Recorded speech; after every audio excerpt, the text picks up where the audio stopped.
ketika bisnis berada dalam posisi yang memungkinkan mereka melakukan inovasi, disruption, ataupun sustaining, mereka perlu menyiapkan war chest mereka.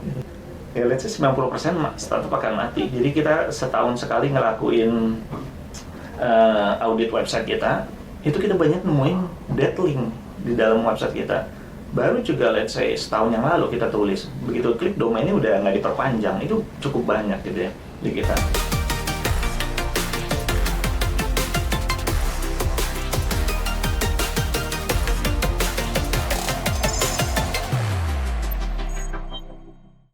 Oke, kita udah ngomongin soal media, soal AI di media. Sekarang kita ngomongin soal dunia startup Indonesia yang mungkin menjadi salah satu domain utama dari Tech Indonesia saat ini. Kita kan kalau startup kita tahu ya udah berapa tahun ya, mungkin setahun atau 2 tahun terakhir kan disebut tech winter gitu ya lah ya. Ke pendanaan kayaknya juga saya berkurang gitu, kemudian juga startup juga banyak yang kemudian tutup dan juga akhirnya ataupun melakukan layoff karena untuk mengejar sustainability mereka. Itu apa yang terjadi kalau menurut Mas Henry, dan apakah itu akan berlanjut? Mungkin pertama saya itu aja dulu, apa yang terjadi sebenarnya? Oke. Kalau ngomongin apa yang terjadi, I think faktornya banyak lah ya Mas ya. Faktornya cukup banyak. Tapi mungkin yang bisa saya tawarkan sebagai angle yang baru adalah ini tuh bukan sesuatu yang baru gitu. Jadi memang di dunia startup ada tech winter disebut itu. Tapi kalau di dunia bisnis kita tarik lah 200 tahun yang lalu dari mundur, kita tuh udah ngalamin begitu banyak poin-poin di mana bisnis itu dipaksa untuk berinovasi atau enggak memang beberapa akan mati aja gitu ya. Contohnya kayak kita dulu ada The Great Depression, COVID yang paling recently, dan ya di startup ada tech winter. Jadi menurut saya sih itu ngebantu dalam sisi satu, itu akan membuat para orang, semua orang pun bahkan visinya, foundernya itu semakin selektif lagi. Bukan visi aja yang selektif, tapi founder juga semakin selektif. Karena saya nggak tahu masuk akal nggak sih untuk bikin salah satu e-commerce lagi sekarang gitu. Jawabannya adalah masuk akal selama ya tadi ada disruption, innovation tadi. Tapi kalau cuma another e-commerce, saya rasa nggak masuk akal gitu. Dan kalau kita lihat juga banyak service-service yang mulai merging gitu, yang memang sangat natural sekali untuk terjadi. Contohnya dulu sebelum Google itu ada sekitar 20 search engine-nya. Kalau nggak salah namanya ada yang Astavista atau apa segala macam, saya lupa. Sekarang ya let's say cuma ada 4 ya, mungkin ada lebih banyak, tapi 4 saja yang paling dipakainya udah dominasinya cuma 1 gitu. I think kita juga akan melihat hal yang sama moving forward. Jadi ada beberapa service-service yang akan merging, sehingga pertanyaannya adalah si founder baru ini nanti akan lebih selektif lagi ketika mereka bikin. Ngapain ide saya udah ada di tempat lain, saya bikin lagi gitu. Dan VC juga melakukan hal yang sama, lebih selektif. Usernya juga lebih selektif. Jadi tech winter menurut saya normal, yang terjadi normal. Itu terjadi, misalnya di bisnis sebenarnya, di dunia bisnis terjadi ratusan tahun lalu juga sama halnya sebenarnya. Betul. Cuman karena ini berkaitan dengan teknologi, jadi kelihatannya agak di blow up atau mungkin lebih dibicarakan gitu, karena ini terkait sebuah industri ya, tech startup gitu ya. Tapi juga ya balik lagi, itu juga kalau terjadi terus-menerus, menurut saya itu akan sangat disayangkan, karena kan inovasi datangnya dari situ ya kan. Tapi kalau terjadi dalam beberapa jangka waktu dan itu memang nggak direncanakan, ya kita bisa memandang itu sebagai the normal part of doing business aja. Kalau kita tarik skala ke belakang yang lebih panjang lagi, kita akan melihat beberapa dot-dot yang memang slow dan memang drop. Berarti ini periodik, atau maksudnya periodik itu bahwa emang lagi mungkin kan juga karena ekonomi global juga lagi berat gitu, itu terjadi secara periodik, sehingga suatu saat kita berharap bahwa akan muncul lagi seperti saat dulu, saat banyak banget pendanaan juga, uang visi juga nyebar duit kemana-mana gitu. apakah akan muncul masa-masa seperti itu atau memang ke depan ya belajar dari kasus sekarang ya ketika startup lo nggak sustain, nggak kelihatan model bisnis yang oke, ya pasti udah nggak dapat pendanaan, nggak dapat kesempatan untuk bersaing gitu. Kira-kira seperti apa? Wah, jujur aja saya nggak tahu. Jujur aja saya nggak tahu. Tapi kalau kita ngelihat apakah ini akan terjadi lagi, kalau saya pribadi bilang itu akan definitely terjadi lagi. Gitu. Itu akan definitely terjadi lagi. Kita nggak tahu dalam bentuk yang apa gitu ya, kapan atau apa. Tapi akan terjadi lagi karena ngelihat ke belakang itu sudah terjadi beberapa kali. Jadi menurut saya masuk akal jika nanti terjadi lagi. Cuman memang since kita sekarang udah punya lebih banyak knowledge-nya, I think yang perlu dilakuin adalah ketika itu terjadi lagi. Jadi ini pertanyaannya bukan will it happen again, but when will it happen gitu ya. Tapi ketika itu terjadi, apa yang bisa bisnis lakuin dari sekarang untuk prepare bahwa ketika itu terjadi, saya nggak akan hanya tinggal nama gitu. Jadi contohnya ngebangun cash reserve mereka salah satunya gitu ya. Terus yang kedua juga diversifikasi. Ketika salah satu service mereka tiba-tiba kena imbas, masih ada service yang lain. Nah, untuk yang ini menurut saya teknologi itu akan tetap jadi jagoan ya menurut saya. Karena kalau kita lihat yang terjadi di ketika COVID itu kan toko offline kan ya, sepi sekali ya. Tapi kalau kita lihat salah satu yang terkenal misalkan si retailer yang gede, mereka tuh udah ngelakuin investment dari 7 tahun sebelumnya, sebelum itu terjadi. Dan bahkan kalau kita baca investmentnya itu dicibir banyak orang karena kamu tuh kuatnya di brick and mortar, kenapa kamu tiba-tiba invest di sini gitu. Tapi begitu COVID terjadi, yang terjadi adalah mereka nge-spike gitu karena bisnis online-nya menopang yang offline-nya gitu. Jadi saya rasa ketika bisnis berada dalam posisi yang memungkinkan mereka melakukan inovasi, disruption ataupun sustaining, mereka perlu menyiapkan war chest mereka. Oke, menarik.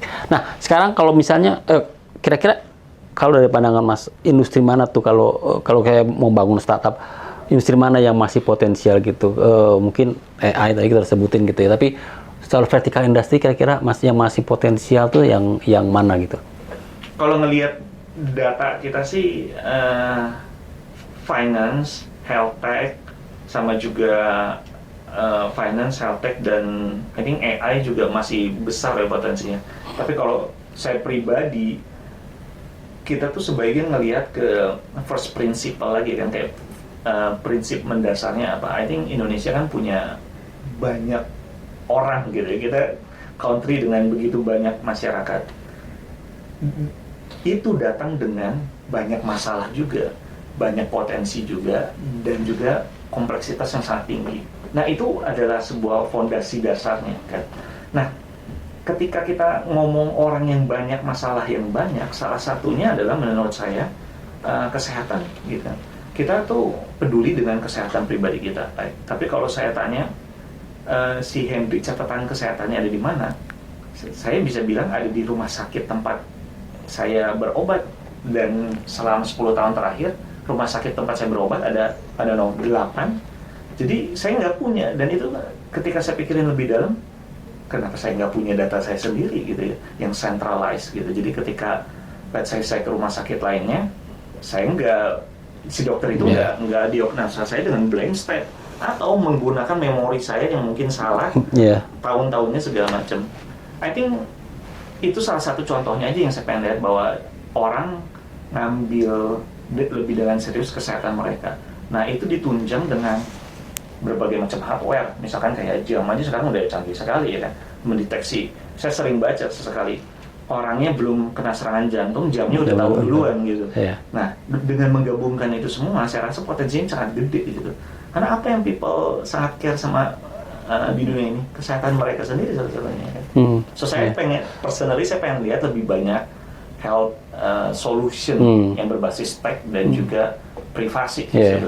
Tapi intinya kan dengan penduduk Indonesia yang besar, dengan tipikal negara berkembang dengan banyak masalah, hanya sebenarnya ada banyak solusi yang bisa muncul untuk menjawab masalah Betul. masyarakat Indonesia gitu Betul, ya. betul. Itu yang akan Ya, definisi banyak masalah di sini tuh bukannya negatif ya, Iya, tapi masih banyak teknologi inovatif yang berupa jadi solusi Iya, gitu buat iya. masalah-masalah itu. betul. Oke, nah misalnya kalau sekarang saya nih mau buat startup gitu, sebagai pakar startup, apa saran yang Anda berikan gitu? Anda berikan kepada saya gitu. Saya membuat startup, Mas Henry, apa Oke. sarannya? Biasanya saya akan tanya, apakah perlu bikin startup gitu ya. Jadi bikin takut dulu di awal. Kenapa? Karena ya let's say 90% startup akan mati. Jadi kita setahun sekali ngelakuin audit website kita, itu kita banyak nemuin dead link di dalam website kita.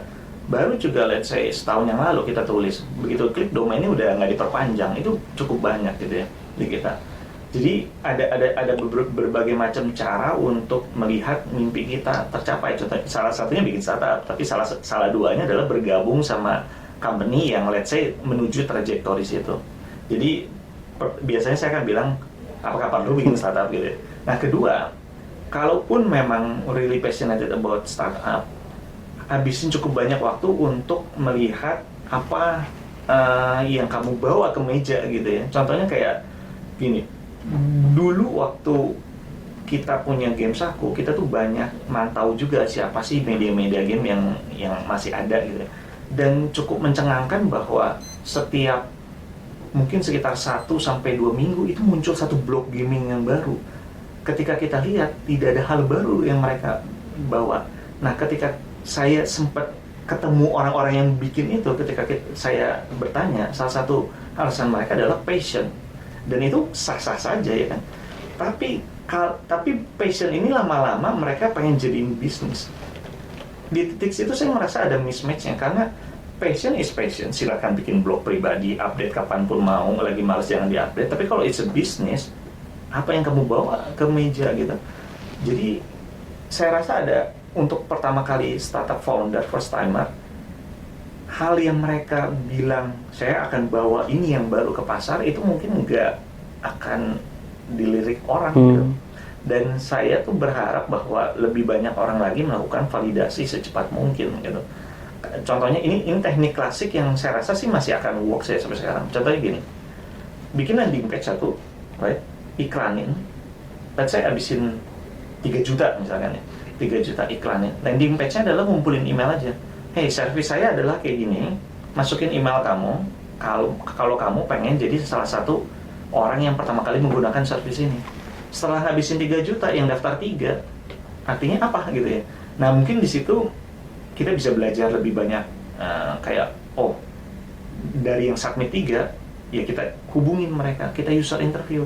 Kenapa, apa yang membuat kamu tertarik, apa segala macam. Jadi kita punya insight yang lebih lanjut daripada sibuk bikinin bisnis blueprint, mock up dan segala macam. Begitu udah habisin 8 bulan bikin, langsung ada jangkrik ya kan, nggak ada yang visi, nggak ada yang segala macam gitu. Berarti divalidasi secepat mungkin gitu ya, idenya itu ya. Tapi saya akan bilang bahwa kebanyakan orang bebas lah ya untuk mencoba, itu tuh bebas gitu ya, bebas silahkan aja. Tapi kalau mau nggak ngabisin waktu dan resource, lakukan validasi se-early mungkin. Oke, berarti nanti kalau saya punya startup, saya akan bertanya tadi pertama, perlu apa enggak gitu. Yang kedua, saya akan melakukan banyak iterasi untuk mengetahui sebenarnya apa yang saya di kepala saya itu akan works atau enggak di audience gitu kira-kira ya. Betul. Kalau nambahin sedikit, kita tuh barusan ngelakuin 50 user interview.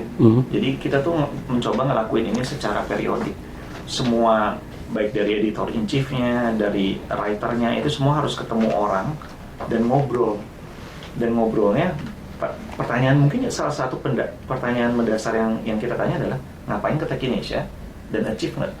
Kalau nggak achieve, apa yang kamu lakukan untuk menyelesaikan masalah itu? Karena orang datang dengan masalah ke Techinesia, pengen di-solve sama Techinesia. Itu kita pengen ngerti masalahnya apa. Jadi dari situ aja kita udah dapetin insight-insight yang, kenapa kita nggak lakuin dari dulu ya misalkan. Tapi itu sendiri juga perlu breakdown, karena kalau ditanya ngapain ke Techinesia, pengen update. Oh itu artinya apa? Ya banyakin beritanya biar lebih update. Tapi ternyata setelah digali sampai setengah jam, mereka basically bilang, saya ke Techinesia pengen update supaya ketika saya datang ke networking, saya tahu lah bisa ngobrol sama orang, sehingga saya kelihatan pintar salah satunya. Terus ketiga, di networking itu semoga saya ketemu visi sehingga saya dapat funding. Jadi perjalanan mereka itu panjang sekali. Jadi ketika ditanya sebetulnya the true core-nya apa? Mereka pengen dapat funding. Lalu kenapa kita nggak bikin event langsung aja funding daripada bikin artikel yang lebih banyak? Oke Mas Andi, terima kasih atas waktunya, dan tadi kita udah banyak bicara soal industri media, bicara soal industri startup, dan juga tadi AI. Ada banyak insight menarik yang bisa jadi pelajaran bagi saya, dan juga mungkin pelajaran juga atau insight menarik bagi teman-teman yang menonton ini. Terima kasih Mas Hendy sebelumnya. Sukses terus buat Tech Indonesia ya. Sama-sama. Terima kasih. Oke, rekan-rekan semua, demikian podcast Xiaoyi Insight kali ini. Semoga tadi diskusi saya dengan Mas Henry bisa membawa pencerahan, bisa membawa informasi yang berguna bagi teman-teman semua. Demikian podcast kali ini. Sampai jumpa di podcast Xiaoyi Insight berikutnya. Salam.